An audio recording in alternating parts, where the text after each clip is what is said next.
हम यहाँ पर लाइव सेशन लेकर उपस्थित होते हैं, लाइव चर्चा। और आज भी यह लाइव चर्चा प्रारंभ हो चुकी है। आप सबका बहुत अभिनंदन है इस कार्यक्रम में। आप जुड़े और इसका पूरा पूरा लाभ उठाएं। तो आज का जो विषय है, विषय क्या है देख लें। ब्रह्म में संपूर्ण भोग है। बड़ी विचित्र सी बात है। ब्रह्म में संपूर्ण भोग किस प्रकार से है, कैसे है, और ऐसा कहा गया तो क्यों कहा गया, किस ढंग से कहा गया, इस पर हम आज विचार करेंगे। तो तैत्तिरीय उपनिषद के प्रथम अध्याय शिक्षावल्ली, प्रथम वल्ली शिक्षावल्ली के अंतर्गत हम यह सब देख रहे हैं, यह सब समझने का प्रयास कर रहे हैं। तो शिक्षावल्ली में एकादश अनुवाक में, जिसमें कि हमने पंच महासंहिताओं के बारे में देखा, फिर हमने गृहस्थ जीवन के बारे में, स्वाध्याय के बारे में, इन सब चीजों के बारे में हमने चर्चा की है। अंत में एकादश अनुवाक के बाद एक ही अनुवाक है इस शिक्षावल्ली में। उसके बाद एक नवीन अध्याय का प्रारंभ हो रहा है जिसका नाम है ब्रह्मानंद वल्ली। तो द्वादश अनुवाक हैं प्रथम अध्याय शिक्षावल्ली में, मतलब कि 12 अनुवाक हैं। तो 11 अनुवाक तो हम देख चुके हैं, 12वां अनुवाक देखेंगे, साथ ब्रह्मानंद वल्ली के प्रथम अनुवाक को भी आज देखेंगे। उसी का यह विषय है कि ब्रह्म में संपूर्ण भोग है। तो ब्रह्म में संपूर्ण भोग है, कैसे हैं, किस प्रकार से हैं, आइए हम चलते हैं तैत्तिरीय उपनिषद के परिवेश में, उसको देखते हैं। तो प्रथम वल्ली के आखिरी अनुवाक में, द्वादश अनुवाक में शांति पाठ है। बहुत ज्यादा उसमें कोई उपदेश नहीं है, कोई तर्क नहीं है, शांति पाठ है। तो शांति पाठ में क्या कहा जा रहा है, द्वादश अनुवाक का शांति पाठ क्या कहता है? शन्नो मित्रः शन्नो वरुणः शन्नो भवत्वर्यमा शन्न इंद्रो बृहस्पतिः शन्नो विष्णुरुरुक्रमः नमो ब्रह्मणे नमस्ते वायो त्वमेव प्रत्यक्षं ब्रह्मासि त्वामेव प्रत्यक्षं ब्रह्मवादिशम् ऋतमवादिशम् सत्यमवादिशम् तन्मामावित तद्वक्तारमावित आविन्माम आविद्वक्तारम। अर्थात ओम शांति शांति शांति। हमारे लिए मित्र, जो मित्र देव है, तो वह हमारे लिए मित्र देव जो प्राण के अधिष्ठाता है, कल्याणप्रद हो जाए, हमारा कल्याण करे। वरुणः, वरुणः रात्रि और अपान के जो अधिष्ठाता वरुण देव हैं, वह भी हमारे लिए कल्याणप्रद हो जाए। अर्यमा, अर्थात इस शांति पाठ में ऐसी प्रार्थना, अर्यमा चक्षु और सूर्य मंडल के अधिष्ठाता अर्यमा हमारे लिए कल्याणमय हो। बल और भुजाओं के जो अधिष्ठाता है, इंद्रियों के जो अधिष्ठाता है, वह इंद्रदेव, और बृहस्पति वाणी और बुद्धि के जो अधिष्ठाता है वह बृहस्पति हैं। तो बल, भुजाओं और इंद्रियों के अधिष्ठाता इंद्र, वाणी और बुद्धि के अधिष्ठाता बृहस्पति भी हमें शांति प्रदान करें, हमारा कल्याण करें। उरुक्रमा, त्रिविक्रम रूप से विशाल डंगों वाले विष्णु, उरुक्रमा विष्णु, उरुक्रमा किसे कहा गया? त्रिविक्रम रूप से विशाल डंगों वाले विष्णु जो पैरों के अधिष्ठाता है, हमारे लिए कल्याणमय हो जाएं ब्रह्मणे। उपयुक्त सभी देवताओं के आत्मस्वरूप ब्रह्म के लिए भी कहा जा रहा है, फिर वह ब्रह्म भी हमारे लिए कल्याणमय हो। वायुदेव को नमस्कार है। एव प्रत्यक्षम, जो प्रत्यक्ष प्राण रूप से प्रतीत होने वाले वायुदेव हैं, ब्रह्म असि, वह भी ब्रह्म हो। तुमको ही प्रत्यक्ष करके ब्रह्म कहा है, क्योंकि तुम ही प्राणों को चलाने वाले हो, तुम ऋतु के अधिष्ठाता हो, इसलिए मैंने ऋत नाम से पुकारा है। सत्यम, सत्य नाम से तुम ही ब्रह्म को कहा गया है। तत्माम आवित, मेरी रक्षा करो, आप सभी देवताओं मेरी रक्षा करो। वक्तारम आवित, आचार्य की रक्षा करो, अर्थात मेरे आचार्य की रक्षा करो। शिष्य को चाहिए कि वह गुरु दक्षिणा देने के बाद गृहस्थ आश्रम में प्रवेश कर संतान उत्पत्ति, कुल की वृद्धि करके वह अपने गृहस्थ आश्रम का भली भांति पालन करे, दैव कार्य पितृ कार्य करे और अंत में वह शांति पाठ करे, स्वाध्याय आदि से कभी ना चूके, धर्म के कार्य से, सत्य आचरण से कभी ना चुके। अंत में उसे यह कार्य करना चाहिए। क्या कार्य करना चाहिए?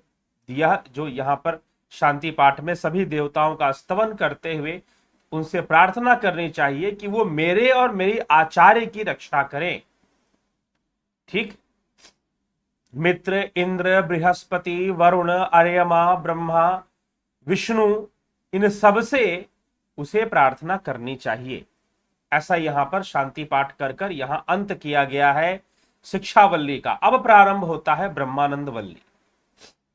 तो ब्रह्मानंद वल्ली भी शांति पाठ से शुरू होता है और ब्रह्मानंद वल्ली में ही यह प्रथम विषय है। ब्रह्मानंद मतलब ब्रह्म आनंद,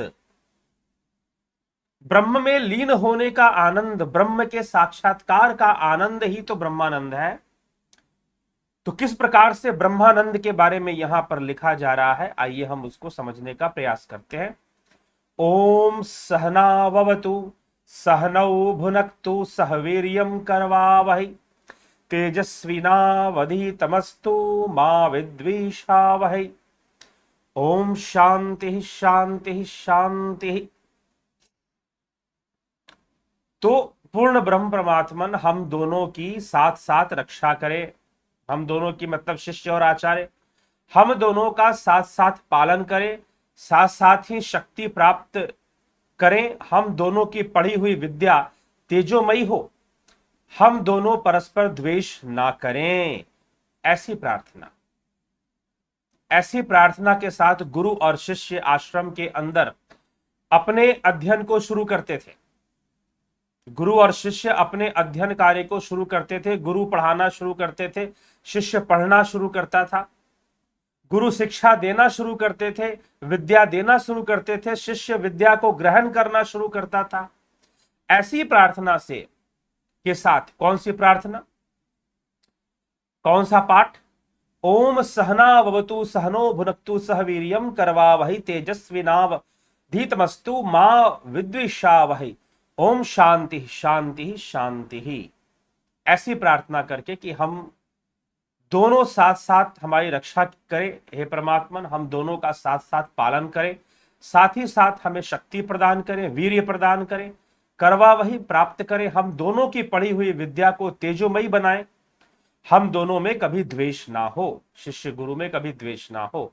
ऐसी प्रार्थना करते हुए बातें आगे बढ़ती हैं। और प्रथम अनुवाक ब्रह्मानंद वल्ली, यह दूसरा अध्याय है तैत्तिरीय उपनिषद का। 3 अध्याय है, शिक्षावल्ली, ब्रह्मानंद वल्ली और तीसरा अध्याय है भृगुवल्ली। तो चलिए, भृगुवल्ली अभी बहुत आगे की चीज है। ब्रह्मानंद वल्ली पर हम अब चर्चा, अब जो आएगा ब्रह्मानंद वल्ली पर आएगा।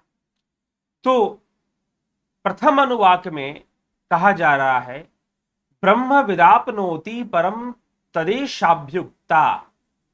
ब्रह्म ज्ञानी उस परम ब्रह्म को, जो ब्रह्म को जानने वाले हैं, वह निश्चय ही उस परम तत्व को प्राप्त कर लेते हैं। उसी भाव को व्यक्त करने वाली यह ब्रह्मानंद वल्ली है।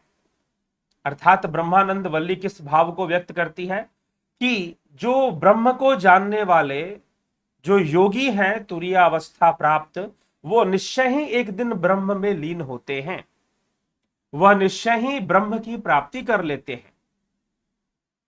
ठीक है, तो इसीलिए कहा जा रहा है कि जो ब्रह्म को जानने वाले हैं वो निश्चय ही ब्रह्म की प्राप्ति एक दिन कर लेते हैं, उस परम तत्व को प्राप्त कर लेते हैं वो।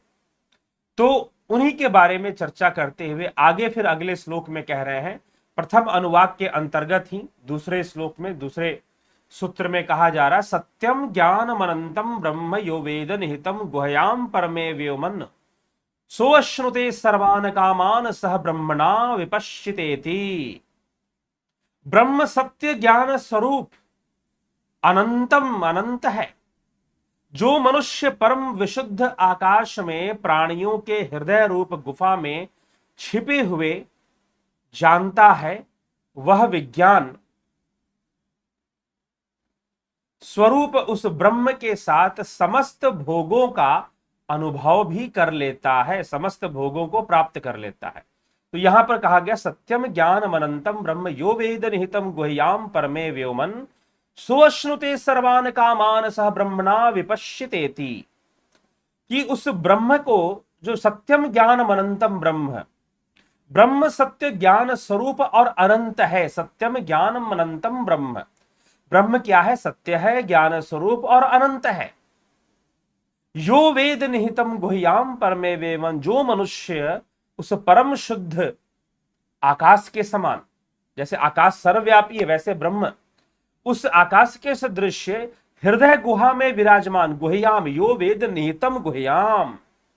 क्या कहा जा रहा है? यो वेद निहितम गुह्याम। इस सूत्र को ध्यान से सुनिए, एक एक शब्द को। इसके पहले कहा गया सत्यम ज्ञान अनंतम ब्रह्म यो वेद निहितम गुह्याम परमे व्योमन। यो वेद निहितम गुह्याम, उसका ज्ञान जो है गुह्याम हृदय गुहा में है। परमे व्योमन, जैसे कि सर्वव्यापी आकाश है वैसे ही ब्रह्म की अनुभूति सर्वव्यापी तत्व की अनुभूति होती है। ठीक है, और उसको जान लेना सोऽश्नुते सर्वान् कामान सह ब्रह्मणा विपश्चितेति, अर्थात कि हृदय गुहा में छुपे हुए निहितम गुह्याम, छुपे हुए उस ब्रह्म को जो जानने लग जाता है, वह विज्ञान स्वरूप ब्रह्म के साथ समस्त कामनाओं की पूर्ति करता है। अर्थात वह पूर्ण काम हो जाता है। क्या हो जाता है? पूर्ण काम हो जाता है। इसलिए यहां पर लिखा गया सोऽश्नुते सर्वान् कामान सह ब्रह्मणा विपश्चितेति। उस ब्रह्म को जानते ही, उस ब्रह्म में लीन होते ही उसकी सारी कामनाएं पूर्ण हो जाती हैं, कोई कामना उसकी शेष नहीं बचती।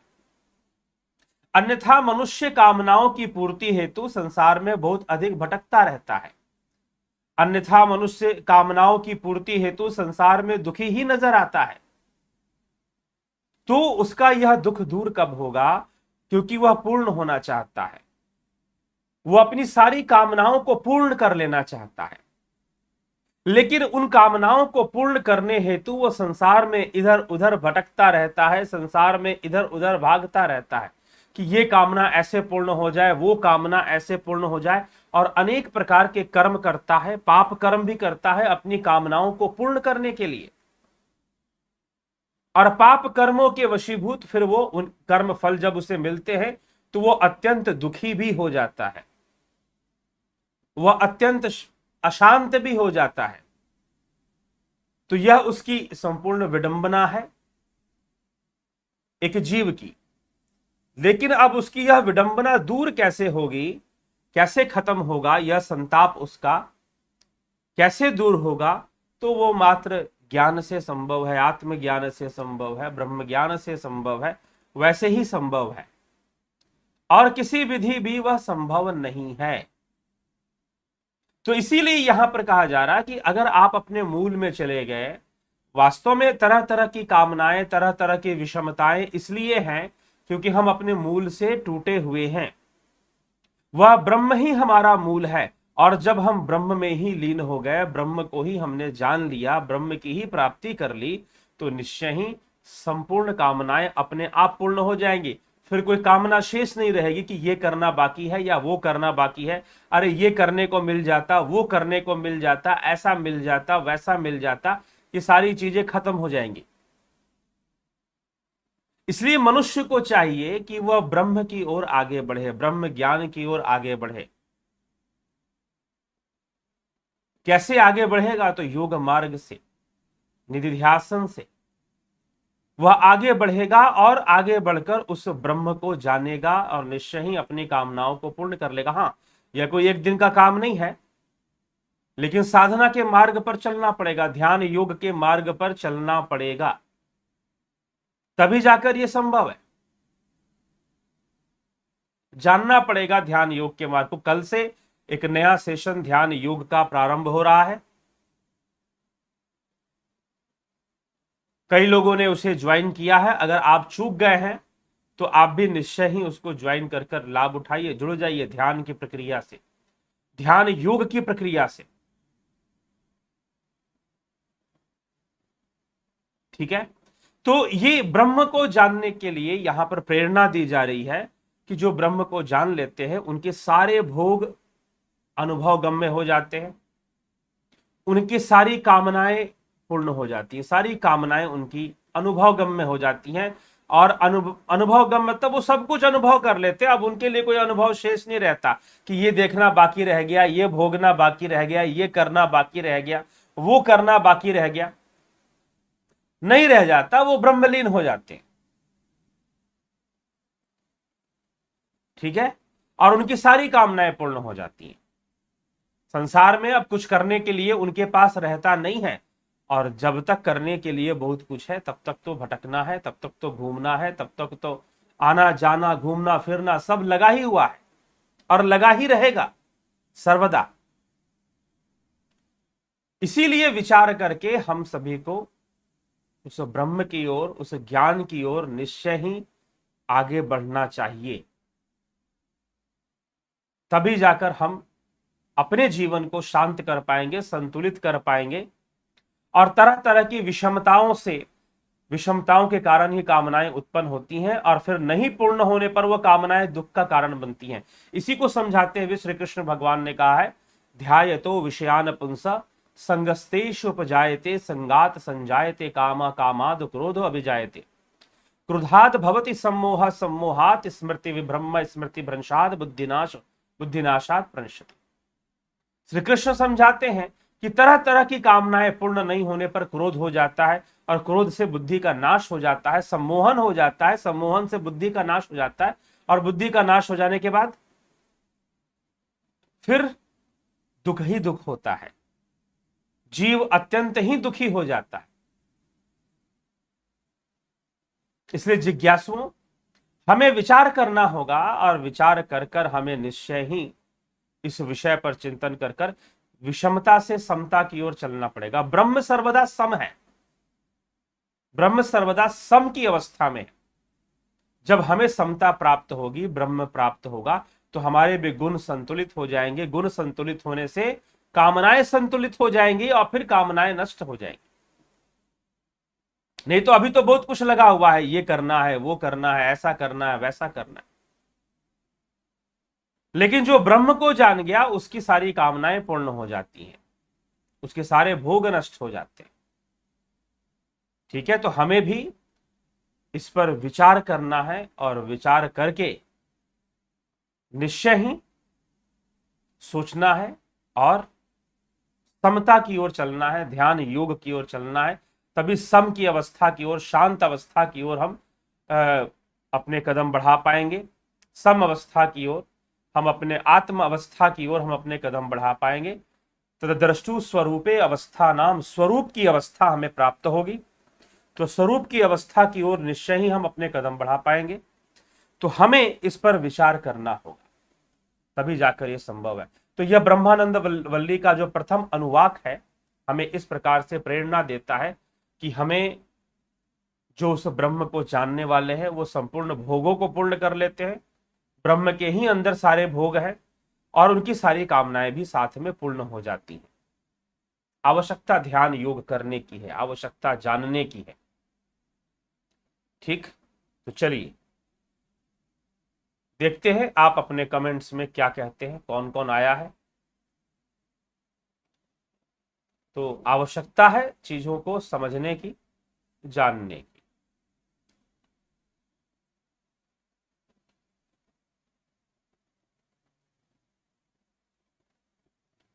तो राजेश कदम जी, नमस्ते गुरुजी, क्या हम सब शून्य हैं? अगर हाँ तो क्यों हमारे पास सब कुछ होने का बावजूद अधिक पाने की अभिलाषा होती है?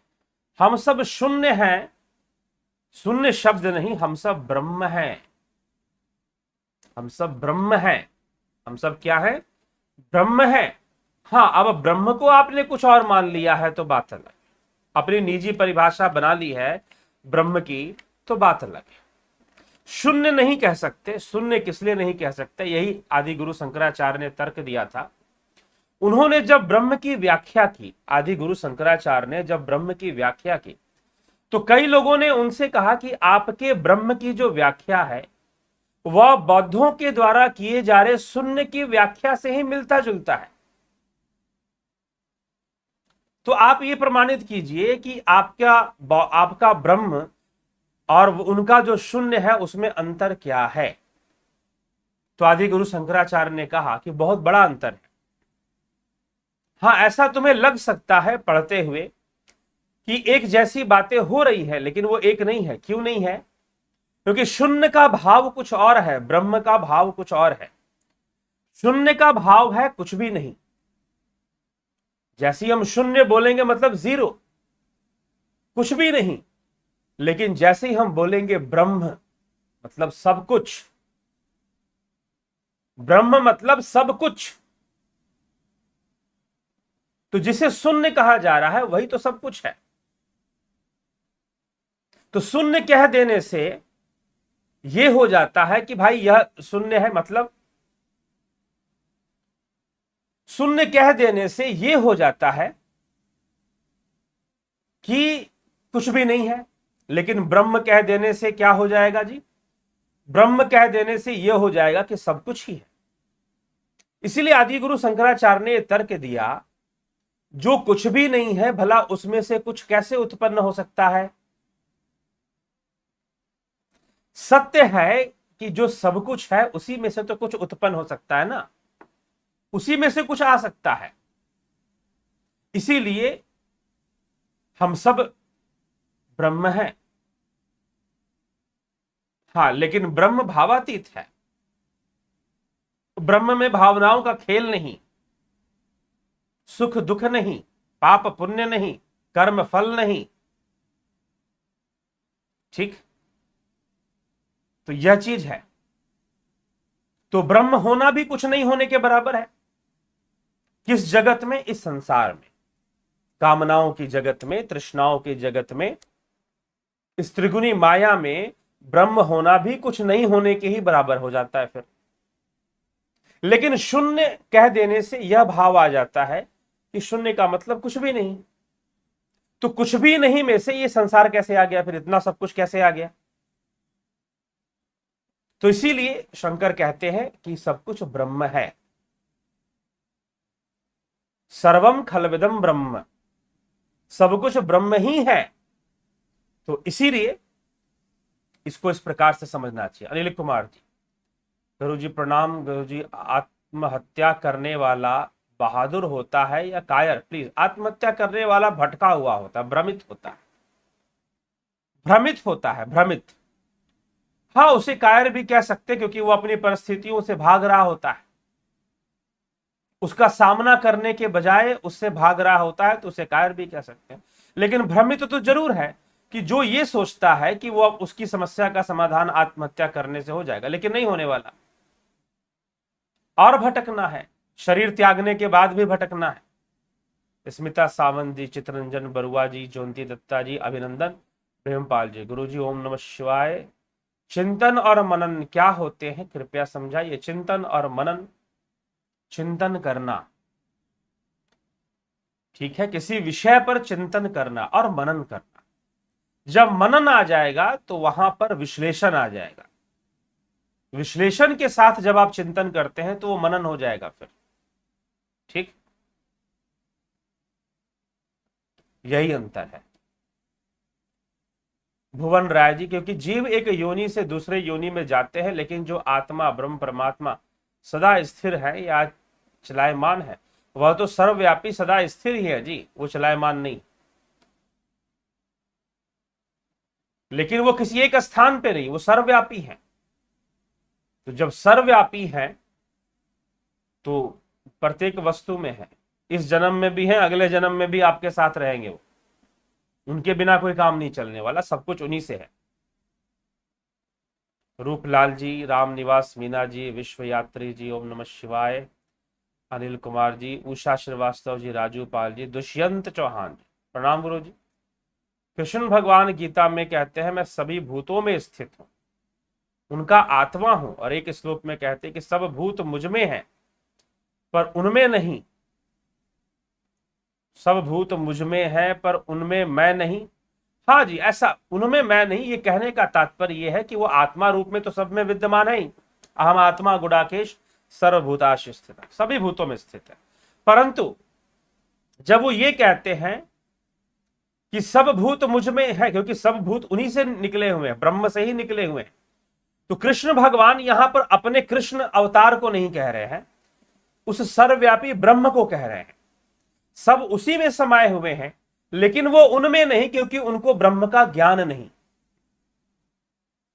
उनके अंदर ये चेष्टा नहीं, उनके अंदर ब्रह्म प्राप्ति की कोई इच्छा नहीं, ब्रह्म को जानने और उसको उसमें लीन होने की कोई इच्छा उनके अंदर नहीं है, और ना उनके पास कोई ब्रह्म का ज्ञान है। इसीलिए सारे जीव उसमें है, लेकिन वो उनमें नहीं, ऐसे होता है। ठीक है, चलिए, रचना जी अभिनंदन, भरत शबलानी जी अभिनंदन, Kiran Sharma ji, Vijay Ganapati ji, silently doing japa is ajapa और breath is ajapa, breathless is ajapa, breathless is ajapa, okay, not breath is ajapa but breathless is अजपा।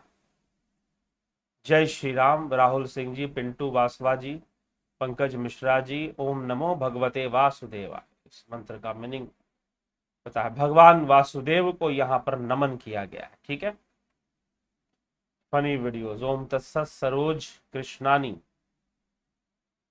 अभिनंदन है, अजीत कुमार झा अभिनंदन है, संजय कंबाद जी अभिनंदन, धर्मेंद्र शर्मा अभिनंदन, संकल्प मिश्रा अभिनंदन, धर्मेंद्र शर्मा, ओम तत्सत, बलवंत सिंह जी ओम तत्सत, पिंतु वासवा जी, संपूर्ण ज्ञान मनुष्य के हृदय की गुफा में निहितम गुह्याम।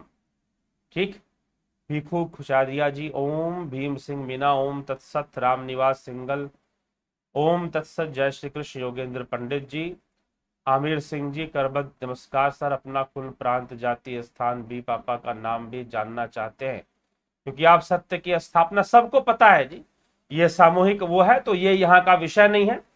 बाकी आप हमारा वेबसाइट का भी वो दिया हुआ है, आप उस पर चले जाइए, आप जो है सारा उस पर आपको डिटेल मिल जाएगा। ठीक है,